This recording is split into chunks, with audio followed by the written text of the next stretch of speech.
যদি আমাদের রাষ্ট্রের ভেতরে ঐক্য সংগতি থাকে, আমাদের রাষ্ট্রের ভেতরে যদি হানাহানি না থাকে, তবে আধিপত্য বিস্তার চীন কেন, চীনের বাবাও করতে পারবে না। আর রাষ্ট্রের ভেতরে যদি হানাহানি থাকে, দ্বন্দ্ব থাকে, রেষারেষি থাকে, একদল আরেক দলের বিরুদ্ধে লেগে থাকে, এই সুযোগটাকে কাজে লাগাবে যে কেউ। দেখেন, বাংলাদেশ একটি স্বাধীন সার্বভৌম রাষ্ট্র।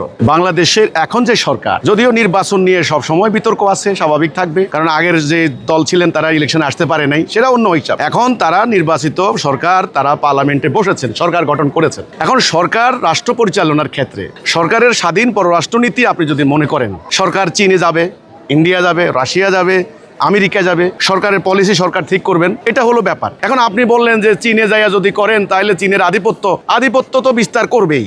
আমেরিকা গেলেও আমেরিকার লগে তো একটা চুক্তি করেই গেল, এই যে আপনার ইন্টারিম। তো এখন কথা হচ্ছে, চীনে সরকার মানে প্রধানমন্ত্রী তারেক রহমান, উনি চীনে যাওয়ার অর্থ এই নয় যে চীন আধিপত্য বিস্তার করে ফেলছে, ওনাকে তো যেতে হবে, নাকি উনি ঘরে বসে থাকবেন। এটাকে বলা হয় গ্লোবাল ভিলেজ। এখন বিশ্বটা একটা গ্রামের মতো, মানুষ কানেক্টেড, ব্যবসা বাণিজ্য, চাকরি বাকরি, সামরিক, শিক্ষা, নানানভাবে কিন্তু প্রযুক্তি নানানভাবে কানেক্টেড, রিলেটেড চীনের সাথে, ইন্ডিয়ার সাথে। এখন যেতে হবে। এখন চীনে গেলে আপনি যদি বলেন চীনের কাছে দেশ দিয়ে দেয়, ইন্ডিয়া গেলে যে ইন্ডিয়ার কাছে দেশ বিক্রি করে ফেলাইছে, এটা কিন্তু হবে না ভাই, সময় বলে দেবে। সরকারের স্বাধীন পররাষ্ট্রনীতি যদি আপনি ফলো করতে চান তাহলে যেতে পারে। তবে আমার কথা হলো, যদি আমাদের রাষ্ট্রের ভেতরে ঐক্য সংগতি থাকে, আমাদের রাষ্ট্রের ভেতরে যদি হানাহানি না থাকে, তবে আধিপত্য বিস্তার চীন কেন, চীনের বাবাও করতে পারবে না। আর রাষ্ট্রের ভেতরে যদি হানাহানি থাকে, দ্বন্দ্ব থাকে, রেষারেষি থাকে, একদল আরেক দলের বিরুদ্ধে লেগে থাকে, এই সুযোগটাকে কাজে লাগাবে যে কেউ। চীন কেন, যে কেউ কাজে লাগাতে পারে। কাজেই বাংলাদেশ একটা স্বাধীন সার্বভৌম রাষ্ট্র এবং স্বাধীন পররাষ্ট্রনীতির অংশ হিসেবে